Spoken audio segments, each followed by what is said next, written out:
everyone, my name is Tarni. Good morning everyone, my name is Gorish. Good morning everyone, my name is Soham. Today I will tell you a story. One day an elephant walks into a forest.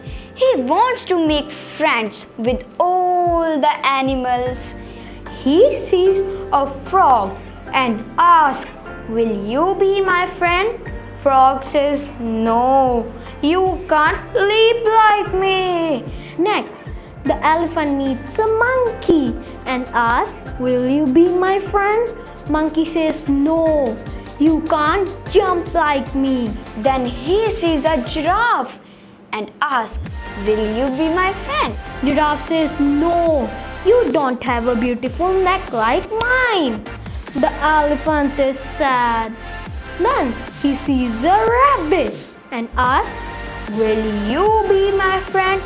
Rabbit says, "No, you are too big." Suddenly, he hears a mother giraffe crying. Her baby has fallen into a hole.